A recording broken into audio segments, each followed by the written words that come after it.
Okay, welcome back to the channel, everyone. I got a brand new video today, and I want to talk about some new poll numbers that have come out following the resignation of Justin Trudeau, and I just want to talk about them really quickly and explain what exactly it means for the upcoming Liberal leadership race and the upcoming election that will probably come sometime in June, but there could be a possibility that it ends up coming in October of 2025. So we're going to talk about that and discuss all of that in this video.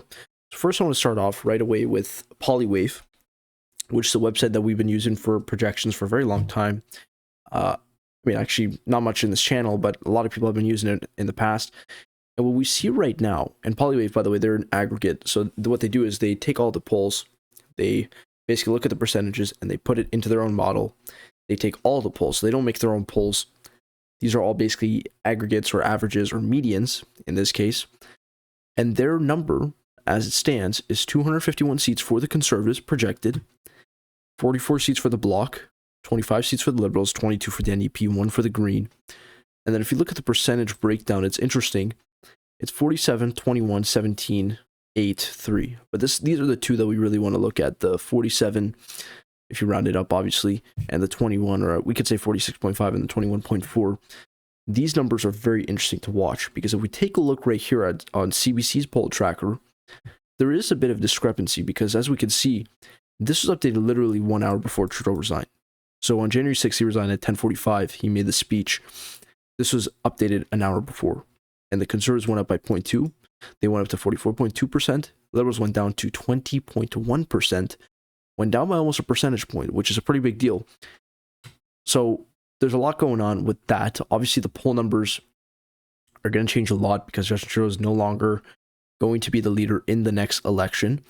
Whenever that happens, obviously we don't know yet when it's going to happen. What I did want to talk about really quickly was Abacus conducted a poll, and they said that post-Trudeau resignation conservative lead grows to 27. Freeland and Carney well ahead of others on recognizability, familiarity, and net favorable impression. So they conducted this poll with 2,500 Canadian adults in both official languages from January 6th, yeah, so English and French. And this was conducted prior to Dominic LeBlanc announcing he was going to run for Liberal leader. Now, on top of Dominic LeBlanc, we had Mélanie Joly, who announced today she's not going to run. Or most likely, I'm not 100% sure about this, but most likely Philippe Champagne is probably not going to run. What I can say right now is most likely we're not going to see Quebec or someone from Trudeau's cabinet, except for Freeland. She's the only person that could potentially actually have a chance at winning. But I think for the other people that are in his cabinets, it's very small chance they actually end up winning the leadership. Now I want to talk about this. So Chrystia Freeland, we've been talking a lot about her. Take a look in her own writing. She's projected to lose. If you think about it, she's heading towards that direction. Not projected to lose yet, but she's heading towards that direction.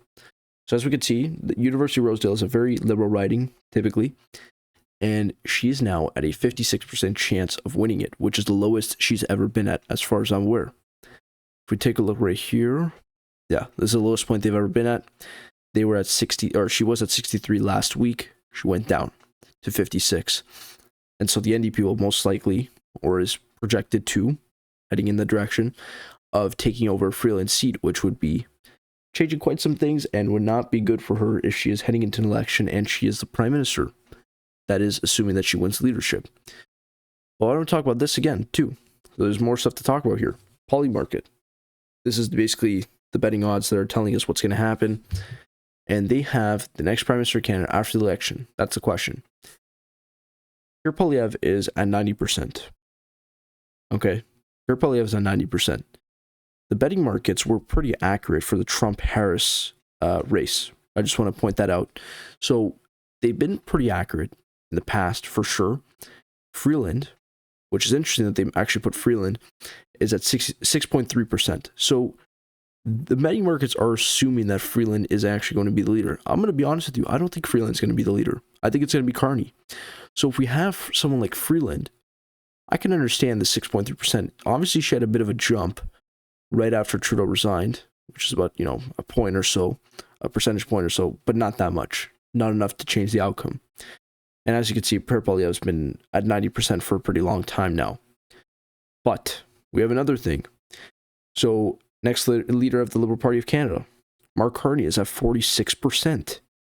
So that's interesting because when we started off, Freeland and Carney were basically 50-50. And Anita Anand was actually pretty high up, surprisingly. I don't know why she was that high, but she was pretty high up. She was at about, 43%. But she went down. Philippe Champagne also went down. And Champagne's now at 10. Anand is at about 4. Anand's probably going to drop out too, or at least going to announce that she's not going to run, most likely soon, if I were to guess. But I really want you guys to pay attention to this. So Carney is the favorite to become the next leader of the Liberal Party. That's very interesting because for a long time, people have been saying, Carney's waiting out. He's waiting for the storm to pass and all that stuff.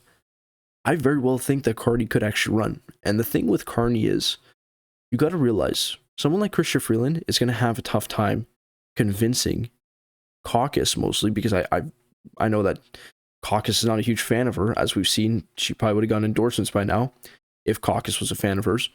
But Carney is an outsider. Okay, Carney is an outsider. Whether you like him or not, he is someone who has not been in politics before. It could also be a flaw of his because he doesn't know how to organize and whatnot on the ground. That could be an issue. However, he is an outsider. And one thing I will mention is that when Canadians see a new leader, a new face, they're going to be instantly interested in who that person is. Now, understand, if Carney wins the leadership, he is the next prime minister for whatever amount of months. We don't know that yet, obviously. That's not set in stone. But he's most likely going to be there for the long term. He's probably going to be the leader of opposition for a pretty long time, assuming the Conservatives win a majority, which brings you to our next point, which is the chances that the Conservatives win a majority. So, this number is very interesting to look at. So on January 6th, take a look, 1 month. I don't know how long. Yeah, this has been going on literally since January 6th. So very recently. If we take a look at January 6th, this was right after Trudeau resigned. Okay, so this is about a few hours after Trudeau resigned. 94% chance that Conservatives win a majority in the Canadian election. Interesting number. Now keep that number in mind. We are now today at January 10th. Obviously, it's a bit later today. It's probably going to be January 11th very soon. It's 11:39 p.m. But this number, 94%, dropped down to 87%. Okay? And this was 2 days ago. Sorry, a day ago. It dropped to 85%. So they dropped about 9% chance of winning a majority. Now, what does that mean? I'll tell you guys quite simply what it means. The Conservatives are in a very tough situation while they're waiting it out for the next 3 months. And I'll tell you why. Whoever the next leader becomes for the Liberals, we don't know who it is going to be yet. But if I were to guess, it'll probably be Carney, Freeland, or Clark. That leader, I can guarantee, once that leader is picked, once the leader is announced on March 9th, which the Liberal Party mentioned that they would do on the 9th, this number, this 87, this even 85, and this 94, it's gone. It's out in the drain, dude. It's going to be like 50%. It's going to be 50%. And I'm not saying that because, I'm just making a wild prediction. I'm telling you guys right now, this happens every time in politics. It happens every time. Do you guys remember, if you are from Ontario, do you guys remember when Dalton McGuinty was plummeting in the polls? And they basically, did a whole switcheroo. Kathleen Wynne came in and she won a majority. I'm telling you guys, do not rule anything out. Anything is possible.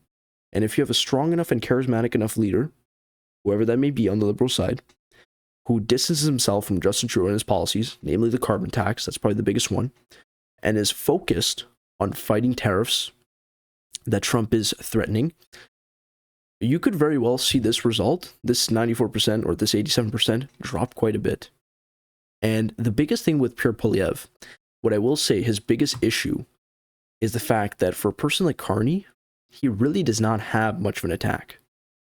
I'll be honest with you guys. For Christy Clark, he could say, oh yeah, you switch sides, switch parties, because supposedly she was a conservative, she signed up as a conservative or something to vote for Charest. We don't know the entire details of that story, but that's basically what's being reported at the moment.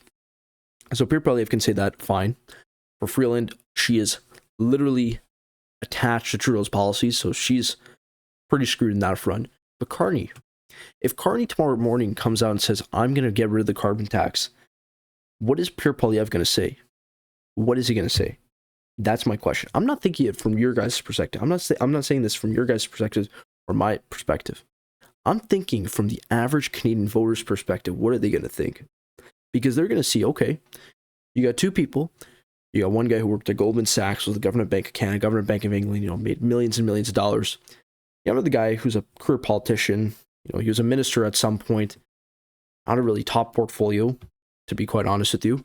Minister of Democratic Reform, which is not a strong portfolio. You guys can agree on that, I'm assuming. And they're going to compare them. They're going to compare the two. Fine. Carney, his biggest issue is the fact that he has never been in politics. He is an outsider. He doesn't know how the system works. Poilievre, he knows how it works. He knows the ins and outs. So that's one thing I will definitely give to Poilievre. He knows the ins and outs. But then again, the way that they'll frame it, I'm talking about the Liberals, will be, oh, do you want a career politician as your prime minister? Do you want a guy who is divisive at times, which, whether you like him or not, Pierre Poilievre is divisive. So there's a lot of questions to answer, and there's a lot of questions that are not going to be answered for a very long time, most likely until the Liberal convention starts. So I'm going to be on this channel. I'm going to keep talking about these issues. It's very, very important that we keep talking about what's going to go on in the next few months, because I can tell you guys right now, we're most likely going to have 3 prime ministers in 2025. We already had Justin Trudeau. Fine. His era is going to come to an end on March 9th, most likely. That's when the leader will be chosen. You'll have a new prime minister, Liberal leader / prime minister for whatever amount of time. And their biggest challenge is going to be to try to keep their government up in power as long as they can. And then, I'm not 100% sure, obviously, but I'm pretty sure, I think most of us are, that Pierre Poilievre will win the election in, whether it's June, October, whatever. So, it's going to be very interesting to see. We're going to have 3 prime ministers in 1 year. Has it ever happened before? Did we check that? I don't know if that's ever happened before. Has Canada ever had, not 2 prime ministers, 3 prime ministers in 1 year? Let's see. I don't think we have. If we take a look right here, we'll check it right now. So, no. I know there wasn't any early on. There were no, actually, no, there was. Sorry, this one was. Mackenzie King, Megan, and then Mackenzie King. I guess fine, you could say that's 3 prime ministers. Not really, though. It's 2 people. So, not really 3 prime ministers. Because I'm talking about 3 different people, obviously. Yeah, I don't think we've ever had 3 different prime ministers in 1 year. I don't think so. So that's definitely, actually, yes, we did. My bad. We did have 3 prime ministers in 1984. And that was a very interesting year because our friend Brian Mulroney came into power. Obviously, John Turner, very short-lived. And then Pierre Trudeau resigned. So that was another big thing. Resigned for real that time, which is the infamous walk in the snow, if you guys remember that. So yeah, we have had 3 prime ministers in 1 year, one time. But we're probably going to have it for the second time this year, guys. So stay tuned. There's going to be a lot to talk about and a lot to cover. But what I can say right now, the TLDR at the moment is that the polls have remained unchanged. Thank you guys for watching, and I will see you all in the next one.